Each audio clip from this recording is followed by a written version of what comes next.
Alright, hello everyone, my name is Disc, and in this video we have a level 14 Necrotic Wake, which is a pretty good upgrade from the 11 on my channel, and this was a very good key overall with a lot of really fun plays from all of the teams, so we're going to try and highlight those. But if you're new to my channel, thanks for tuning in. We've had a lot of growth since the start of the expansion, which is pretty cool.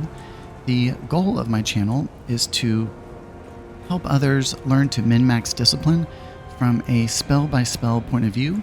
I don't think min-maxing is kind of a broad subject. I think it's more of a specific one. So I do my best here to highlight how to min-max each one of our spells. And although I hope these videos do good for anyone who's looking to learn, I do believe and stand by a one-on-one environment is always going to be the better solution. So I'm so happy to be partnered with Metafy as their sponsored discipline teacher. So please go check out what I have going on over there. We can pretty much set up any type of lesson you want. We can make a custom game plan. We can focus on UI. We can focus on rotation and spell synergies. But this is going to be a great way for me to help you see areas where you might have deficits and loss and level up your gameplay. Additionally, I provide all of my UI elements to my students or any members of my Metafy or YouTube channels. So go check it out. But like usual, I do want to quickly flash the talents here. And there's only a couple things I want to talk about in this intro. But Necrotic Wake is one of the dungeons where we absolutely need a Dispel Magic. This is a hostile purge. It's really only something you need to take if your group doesn't have it. So before we started this key, I did coordinate with our Shaman. We have a Shaman in the group that can do it. I don't like to take this point unless I have to. And Shamans, I think, pretty generally have this in their base build. But then when it comes to Necrotic Wake, this is a dungeon where it's heavily focused on AoE. There are a lot of really large groups where we can really take advantage of our AoE spells. So whereas the Mindbender is a 5-target cleave, things like our Entropic Rift are uncapped, and things like Divine Star Halo are uncapped. So this is something I've not focused too much on in my videos recently, but I think there's a major argument to not taking this point at all. But I like to take it, especially in a dungeon like this where it's AoE heavy. And then the difference between them, I think it boils down to user's choice. But this is a talent that does get amplified by Shadow Covenant. It has a shadow form to it. So we want to be playing it at least once per Shadow Covenant. And the Divine Star just kind of fits into that window better and doesn't get in the way of us getting our Torment spells. So the major difference that I see is Divine Star is instant, Halo is a cast. The instant spell kind of fits better into the window. You can press it while moving. I think instant casts are kind of just a really nice advantage for Mythic Plus. And then here, let's take a quick look at the damage overall for this key. I was at 532,000 per second, which is a really good number. Whenever you have an AUG, you need to really aim to be in the 400 range. But this group had an AUG and it was a heavy AoE dungeon, so I breached 500, which is pretty cool to see. But then looking at the spread there, we see the Entropic Rift on top by quite a large margin, and that's because it's uncapped AoE, where the Void Wraith is only a 5-target cleave, and then the Divine Star on the bottom showing in at about 25 million, which is pretty good. But when it comes to the Entropic Rift, it's a pretty free spell to cast. We do a lot of times have to line it up with incoming damage, but most pulls can get more than one of those, so it's a pretty common rotation, bosses or trash. We can get twice as many rifts as we can the pet, and we need to be vigilant to play that second one because of how powerful this spell is. So at the start of a pull, I might open with Atonements and Dots. I play my pet and my rift. I call that a full rotation. And then as the pull is closing out, I do just a rift rotation, making sure you collapse it before the pull expires. And that's something that I think is really fun. It feels a lot like Boon of the Ascended. There's a macro, it's /cancel aura, Entropic Rift, or Entropic Rift, I don't know how you say it, to be honest. And it's a really fun way to kind of have one extra spell in your book that's off the global cooldown. You can even press it while casting. So getting familiar with canceling the Rift is a really, I think, fun way to amplify your output. The collapse does equal as healing, so it's really good to kind of be in control of that collapse. If you're trying to min-max the spell, you never want the Rift just sitting there and floating after a pull has expired. But as we get into this key, remember the mini games of discipline. These are things you really need to give effort to if you're trying to min-max your spec. So to kind of go down the list again, there's a lot of emphasis on targeting. We have to follow dots for our penance to keep our dots active. We have to follow executes, and that's for our torments, that's for our shadow or death. And then as we're switching targets around, we also need to find a way to fall back to our schism seamlessly. So I have my Mind Blast apply a focus, and then I have a button to return my target to focus. So we need to be able to bounce targets around and then find our way back to schism to not lose that value. We need to make sure we're playing our defensives, Desperate Prayer and Fade. And honestly, we need to play those anytime there's incoming damage. I have a macro to play both at once, and I have a separate keybind for Fade so I can desync them. That is a pretty easy way to keep your defensives rolling just on one button. And then the major minigame of getting our torments. 5 is pretty common, 6 is very accessible, and 7 and 8 is bonus territory. That's when you're getting Shadow or Death execute resets. And then the very important minigame of timing our spells. So using add-ons like Bigwigs, using that Weakar that tracks cooldowns on nameplate, these are amazing tools for us to be able to time our spells appropriately. The best advice I can give when using these add-ons is using a much, like a highly customized, whittled down list. A lot of people will download these add-ons and just kind of run with it. They're not intended to be used at full capacity. And when you download these add-ons, everything is turned on, and it dilutes the purpose of the add-on, turning these alerts into things that your brain actually just tunes out. So we really need to customize our list and take away as many things as possible. And not to say that they're not important, but in my UI, we have a lot of things represented as visuals, so we don't need the bigwigs doing that as well. Primarily, we're going to use bigwigs for hearing ground damage or frontals. We need to be able to kind of know when those casts begin. And then tracking timers on bosses that have to do with timing our spells. So spells that don't have to do with timing our spells are, in a sense, irrelevant. It's still maybe a good idea depending to hear that these casts are happening, but we really want to limit how many bar timers we're tracking, and that's really going to do a lot to empower your gameplay, having a more concise UI. It kind of takes out a lot of the guesswork and just makes it easier for you to do what you need to do. And the last thing I wanted to add to this intro, I wish I was able to feature it in this video, but it was a UI element I only came up with after this video. But it's tracking, and I'm going to flash a little video here too. It's flashing the timer of the Javelin debuff hooked to the nameplate of the mob. So I think this serves a couple really good purposes. One being that if the Javelin's active, it's a 20-second debuff. We can push a little harder with our output, which is also going to help our overall damage. But then also, let's say it's a boss where you're using 2 javelins. It is really important to see when one's expiring so that you don't overlap them. So seeing the duration, I think, serves a couple purposes, and I think this is a really intuitive way to kind of track that debuff on the nameplate. But with all that being said, let's go ahead and clip over to the keep. All right, here we go. So something that I have learned from the last key is enhancement shamans get the PI. So that's kind of what I'm thinking off the top here. And this is a pretty hefty pull. We go all the way to the gatekeeper, pretty standard. We definitely want to find our focus early, get our focus on the gatekeeper, and that will really help the pull to make sure we're attacking the right person. So there's the focus, leading with the pain set, leading with healthy long atonements, PI's out, Pet and Rift are out, worked in a Radiance, and again in the theme of making sure we're playing our defensives. For that attack, I queued in Fade. And here it looks like we have a Rift. Yep. So pretty commonly we'll have one full rotation, a Pet and a Rift. And then we have time for a half rotation, just the Rift. And that's a pretty common thing we want to make sure we're doing. There's a lot of loss if, let's say, I approach this pull with only one Pet, one Rift. Okay, going into next pull, we kind of have it all.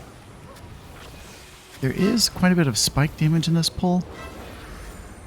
So a barrier to kind of help the transition.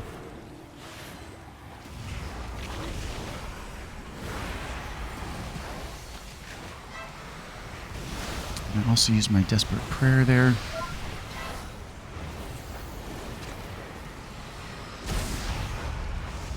couple of executes, 6 torments.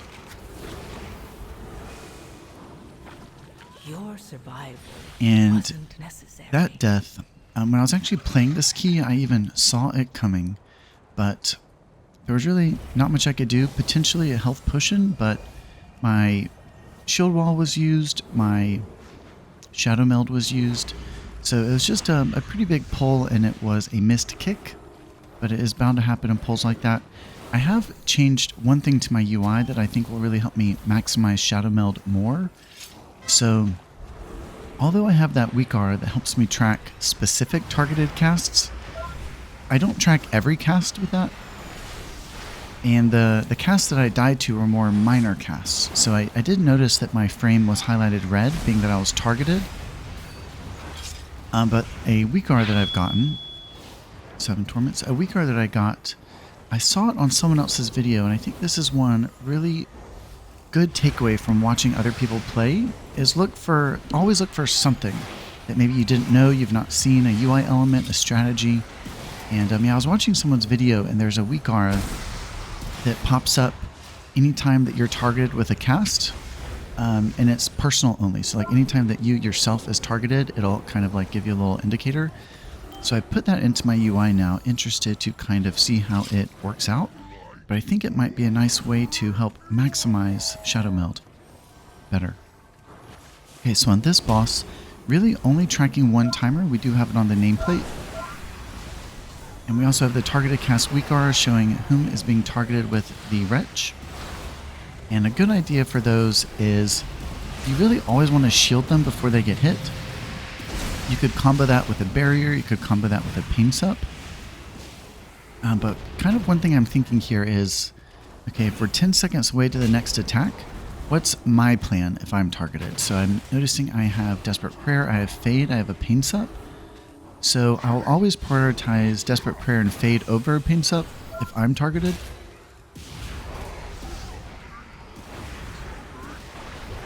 Paladin was selected, and he already had a Rapture Shield. So when using Rapture on this boss, what I might do is cast one shield on someone who's targeted, and then I'll sit on the Rapture for the next 30 seconds and kind of coat the group at the tail end of the cooldown. And that way those shields will, if you have 4 shields on, all of your team, one of them will get used. But I think what I was trying to say on this boss, I really only do full rotations. So in that interim, shielded him ahead of the attack. In that interim where the pet is still on cooldown but the rift is back, I just spend 6 or 7 seconds smiting and penancing just to have them line up again. And some bosses kind of have that type of cadence. Not all of them, but in a boss like this, it works out, I think, fine. You get more DPS that way. At least I think you do. And it makes sure, it ensures that you have full healing coverage for every wretch. Okay, so I was picked first. That was a Desperate Prayer and Fade. And then also, I think for the record, if anyone knows, chime in. I think Shadow Meld mitigates that attack, or does it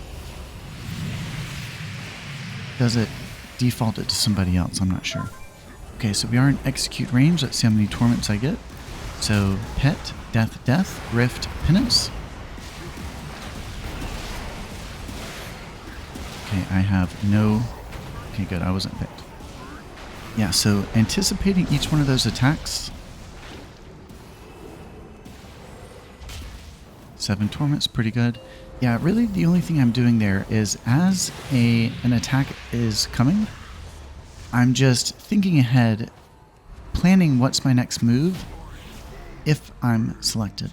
And I really think that's a good methodology approaching almost any attack, is you kind of have to think one step ahead. What if this happens? What if I'm selected? What's my move? And that's really all you gotta do there. So I'm setting my focus early on the Necromancer, wanting to get healthy atonements in group. And in these pulls, we actually have quite a bit going on. We have targeted casts. It's actually aura-based though. We want to make sure we shield the person getting the single target hit. We want to make sure we're attacking the Necromancer. And then we also have fear opportunities on the Frostbolt volleys. So noticing my fear icon will glow, indicating it's time for me to fear. And I have a little bar timer right there and a trumpet sound. And there was the fear. So I think it was an overlap, but getting in good practice of playing fear. If you're newer to fear, at least trying to play fear after your pet rift window ends is a really nice way to prevent damage when you have nothing more to give. And this buff, it has quickly become my favorite buff from Augs, but I have that little indicator showing that I can move while casting. I don't think that was necessarily the best use of it right there, but there are quite a few dungeons where that spell, Spatial Paradox, comes in amazing handy. Okay, and then in watching this back, it looks like, yeah, it looks like I was really late on that PI. I was about maybe 10 seconds late, but it looks like I'm setting myself up for an early collapse. Let's see if I get it here. Collapse. So this mini-boss, Narjuda, this is the place where you would need Hostile Purge. I did talk about it ahead of time with our Shaman, and he's going to do it. But we do have to watch the nameplate. There's the single target attack, give him a shield. We do have to watch the nameplate for the purge if it is your responsibility.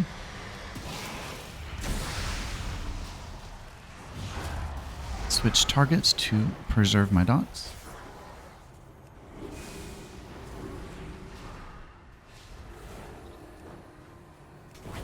And then also, I think I talked about it in my last video, but it was a small change to my UI. My pain sup, I added a glow to it whenever it's at a 2-stack. Because in a sense, if you're sitting at a 2-stack, you're having loss.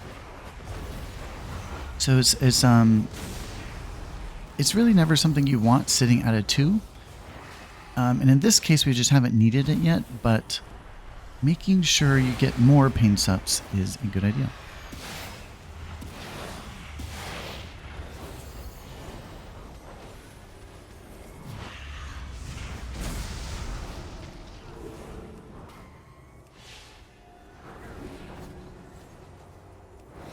Okay, then this pull can be pretty scary. We have to focus really hard. The bulk of the responsibility comes from our kick classes. I believe we chained this if I remember right, but although it might be a bait to target the 2 big marauders, the focus target here is the human. So when we chain it into the Necromancer pull, we want to make sure we put our heat on the human. And then also food for thought. We do have casts in these pulls that we can interrupt. Okay, so a PI on time for once. Shield on the single target attack. And my pet is not ready due to that delayed chain. So it looks like I'm sending a half rotation here just for a little bit of coverage. But we do have interrupts here. I don't know if I get any. I don't know if it's if it's needed.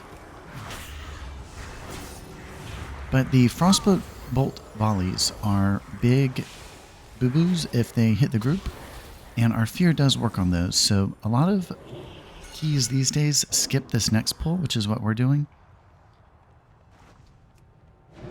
If your key is pulling that pull, it is really, really pro you as the Disc Priest to throw a fear on those volleys. So in a moment like this, always scanning what buffs you have available, kind of planning your next pull. We have Pain Sup likely going to be used. Rapture to help the Pain Sup cooldown. Setting our focus early. We also have Barrier.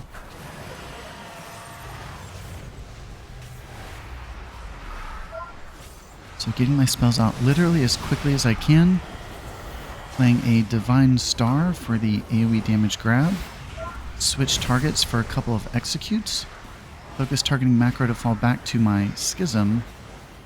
And I did lose dots there, but that is a small problem. And Pain Sup there was used as my pet window was ending. and for the win. So really the only things that can bite you in the butt there is if the tank is standing in the well. If you do a double with those humans on the right there, the stacking debuff can really mess you up. So in this pull, I have no pain subs. It's much better to be sitting at 1 of 2, not 0 of 2. So I do have Rapture, which is kind of, in a sense, 30 seconds of cooldown reduction on your pain sub. I hope I play it here because going into boss, I would like a little more freedom with pain subs. So even though I have Rapture to give and I want to give it for the CDR, Cryo is always the pet first. So let's see, going out of this pet window, what do I do? Rapture. Okay. So yeah, I want to get the pet going first. That is good damage and healing. And then now, this is a more like lax approach to using Rapture.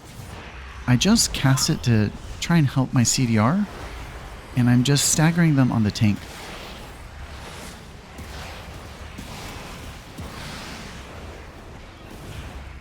Using them after Penance to make sure I get a Wheel and Woe Rapture.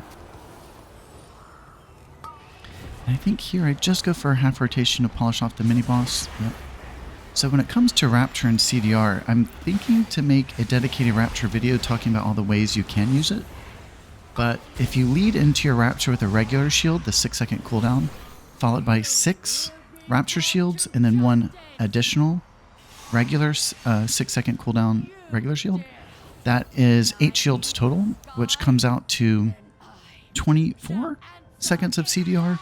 But you also have to consider the global of each one of those casts is about 1 second. So it comes out to almost like 32 seconds of CDR anytime you play a Rapture leading and closing with a regular shield. Food for thought. So I don't know if I love my rotation here. Let's see how it goes. Open with just a half rotation.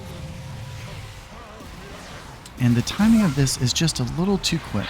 Yeah, so I do a barrier just to kind of ease this transition. And here goes the pet. So whenever the ads are out, we really want extra coverage because health can spike. So yeah, when the ads are out, we want the pet and the rift. But we do have opportunities on this boss in between to get a half rotation. So this would be the opportunity to send just the rift. Let's see if I get it. I think I held here because I was a little off my timing. Let's see if I get it on the next one. Yeah, as an interim, just to kind of help cushion a Rapture.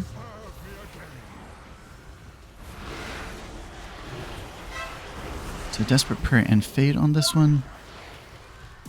Here goes Pet and Rift with Vampiric Embrace, since we don't have the barrier as the combo.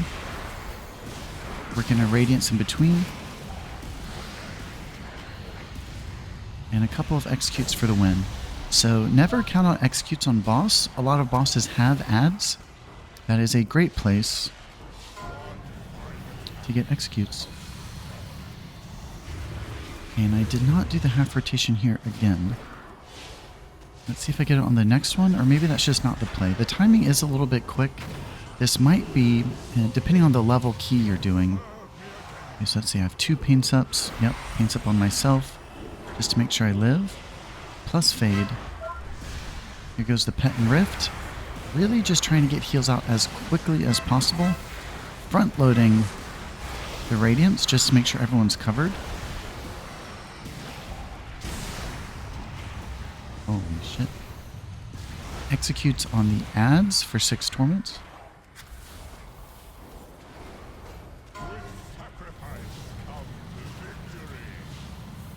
Okay, so it looks like I did not opt for any half rotations. I think I was playing this one safe just to make sure we time and live. But I have had success in the past putting a half rotation in between. But potentially just fully charging up and loading for the ad phase might be better.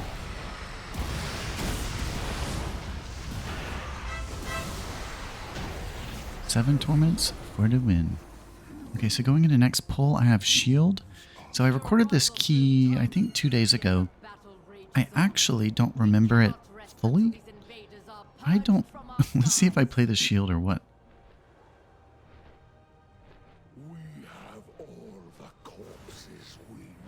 So it's likely going to be a big pull.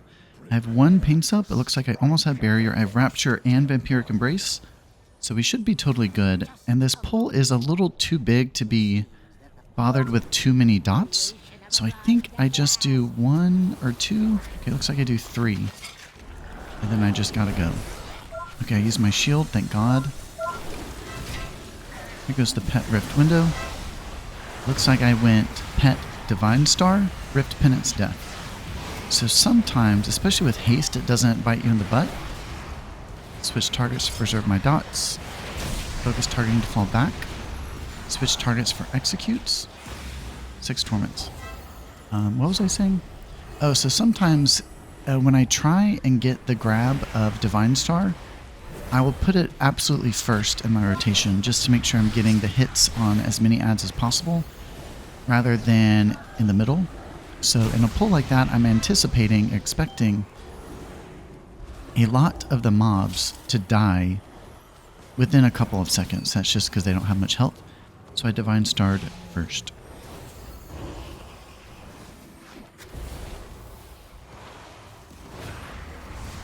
And here goes a full rotation. We don't have much damage happening here, so I should be able to get a nice healthy amount of torments. Let's see. Missed the execute. Ooh, 5 torments. Ouch. Okay, so pet is not ready. That's the first thing I'm thinking. Whenever your pet is like 10 to 15 to 20 seconds away, high prio is Smite and Penance. Okay, so I set my focus early, getting a handful of dots out, long atonements out, renew on the tank, shield is last for Words of the Pious, Pet Death, Rift, Penance. Divine Star, a couple of Blast, then the Power Word Radiance. I can execute target. 7 torments and preserve my dots.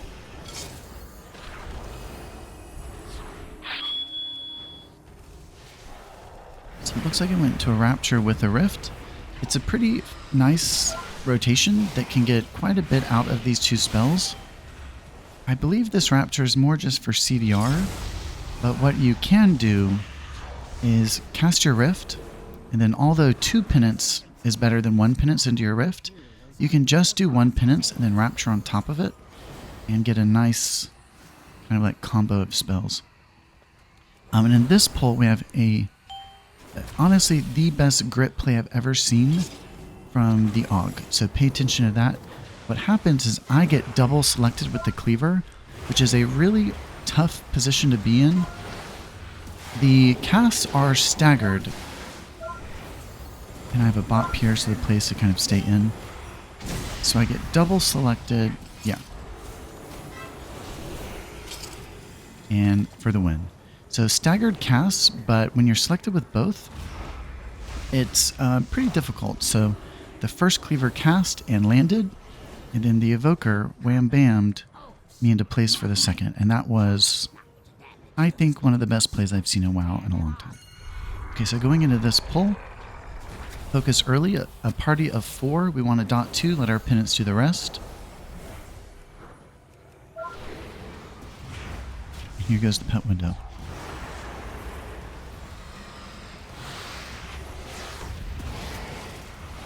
I do my Void Blast before the Power Word Radiance. And the idea with delaying your Radiance is although the collapse just happened, notice there's still atonements in party. The idea there is we don't want the atonements to drop off right after the collapse, because then you're going to have this harsh drop off of no coverage. So when you delay your Radiance and the atonements linger beyond the collapse, it just kind of softens the drop off with your heals. And in a sense, it also like prolongs, it elongates your window, your coverage window. So going into next pull, I'm going to toot my own horn a little bit. And the Evoker saved me with his grip, and I save him here with my grip. So we have the targeted cast coming from this guy. We need to make sure we have heals on the melee because there's a toxic aura. But I try and position myself away from the other ranged, and I watch for the targeted cast. If the Evoker's picked, you want to wait until the hit lands, and then you can grip them out. And it prevents a lot of damage. Like that. But in a pull like this, we really want full send because the melee are going to be taking a lot of damage.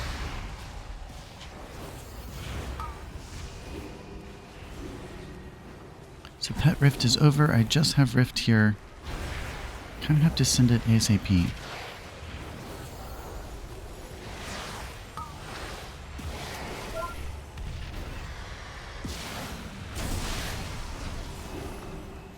Might send another pet here. Let's see what I do. Yeah, I kind of just have to. Oh man, I missed it. Execute there. I was about 1 second too early. So I think the reason I send pet here is when boss initiates, we only do a half window to start, so we have time for the pet to kind of reset naturally. So on pull here, we want to send just a half rift, and we want to do it immediately, or it won't be back in time. So this is for damage and healing. There are dots that go out in party. We see the red dotted lines. That was a really nice cauterize. And here we want to have dots on both. Let's see what spells I use. He eyes out. Here goes Pet and Rift with Vampiric Embrace and Fade as my defensive.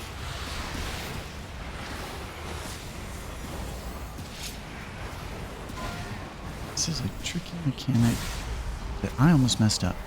But the one who's targeted, you want to be in line with the arrow. Hurts the boss. Okay, so paints up on tank. And you always have to remember that the second one is a positioning mechanic. Barrier. So Pet just came back. We're approaching 20% here. So Pet, Death, Death. Rift Penance. How many torments I get? And I'm not sure exactly what happened there. I'd have to watch it back.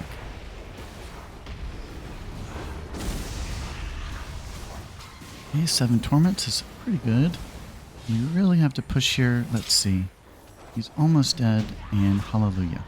So going into last boss, we have 8 minutes. There's really not much to final boss. You do have to be very careful, though, on the Icebound Aegis. It's something that can kind of bite you in the butt. I'm not sure if everyone understands it, and it's kind of hard to track as well. But the boss takes a shield that damages the party, and it's pretty quick in concession. It's every 15 seconds or so. We really want to be running something every Aegis, and we want to be running that for healing and damage. So I'm kind of delaying here just by a second. And then the targeted cast Weakar here is really handy for seeing who needs a dispel. The best idea with the dispel mechanic is if you're selected, move out of the group preemptively. You don't want to be reactionary with that. And likewise, if you notice your ally is being selected, you want to also do your best to kind of preemptively move away from them. Okay, so really good that the Shaman wasn't picked. PI.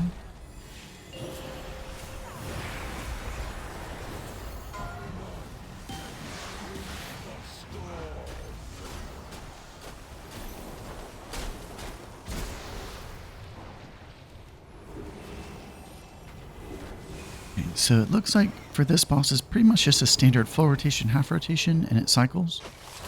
So here comes the Pet Rift. I'm queuing Vampiric Embrace just for comfort. And a really good idea while the Rift is out, make sure you get your Radiance out too before the move. So as long as you cast a Radiance while the Rift is out, everyone will be covered through the collapse. So you want to get that Radiance out early just to ensure. Dispel Grip for the win. And here goes, I believe, a half rotation. Yeah, so for every Aegis,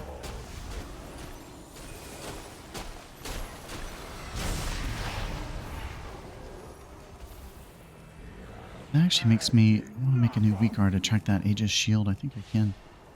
Okay, so we have a full rotation to give. Freedoms for the win. So an idea with those targeted casts, and the Paladin's doing it really well. You want to use spells preemptively. So like where I'm shielding someone preemptively, I'm like kind of hovering on them for the dispel preemptively. The Paladin is giving people freedom ahead of time too, so that's really great. So the Shaman went down there. I'm not totally sure what happened, but I think it was just he came up with not much health. So for this one, just to kind of help make sure we pick up the recovery, the barrier with a half rotation, just the rift. And this is a great fight for the spatial paradox. It looks like I just got PI back.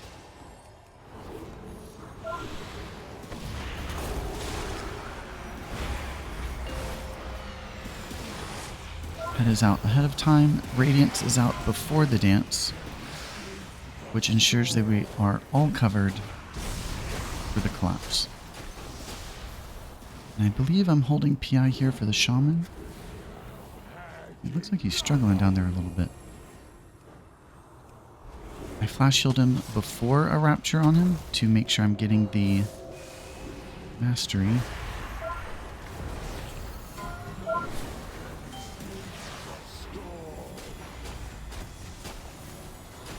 Had some raptures to give. That would have been better on the Shaman, but I don't need it, thankfully. There they go, though. So you never want raptures to go to waste. If you're using my Weakar, they turn red. The little counter turns red in the last 7 seconds. It is a really nice way to kind of help cue you to use them. Paladin down. So I don't know that struggle of having to go down as a healer. I don't think it's that hard, but we've had 2 deaths to it now. So the freedoms here are coming in real handy from both of our Paladins. A really fun play though is, let's say the Ret is targeted with the Dispel. You can grip the tank out and dispel the Ret in the same global. Really fun play. Okay, here goes a full rotation. We are in execute range. Rift is out. Radiance is out.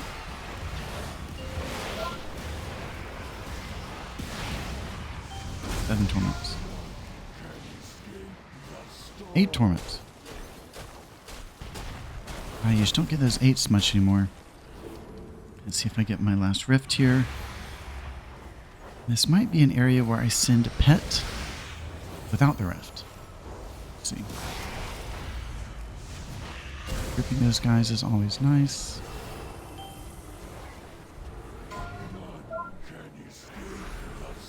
I'm going into Rapture to close it out.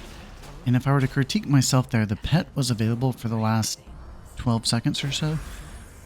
Even though I didn't have Rift to get the Torment from the Rift, you could have sent the Pet and gotten, as many Torments as possible, being that the fight was almost over anyway, but that's kind of my only critique. This was a really good run overall. We can really use gripping to save a lot of lives in this dungeon. I think party nameplates are a really great tool. Using these targeted cast Weakar is a really great asset as well. But looking at the damage, 532,000 per second is a great number with an AUG, and I did not take a single tick of avoidable damage. It's kind of what you want as a healer, and one of my approaches to making sure I don't get hit and protecting my own health is on my keyboard hand. I know it's an area where I play a little bit different than most. I don't do any casting on my keyboard. All my casting is with my 5-button mouse. My keyboard hand, my left hand, its only responsibility, 99% of its responsibility, is just managing movement, WASD. So, yeah, I just don't like one hand to be responsible for 2 things, especially if I want to be able to cast while moving. If that's coming from the same finger, that creates an issue. So my keyboard hand is primarily just WASD, and then all of my casting is my mouse. But having a system like that, I think, is a really good tool of mine to be able to dodge damage as necessary. I don't think this is the hardest dungeon for avoidable damage, but it is very important as a healer to make sure you stay alive and protect yourself. But thank you again for everyone tuning in. And remember, go check out my Metafy. It's going to be a great way for us to link up and level up your gameplay. Also, if you're interested in any of these UI elements, please consider joining the YouTube channel or the Metafy as a member, and it's open to all of my students as well. So again, thank you for tuning in, and until next time, Disc out.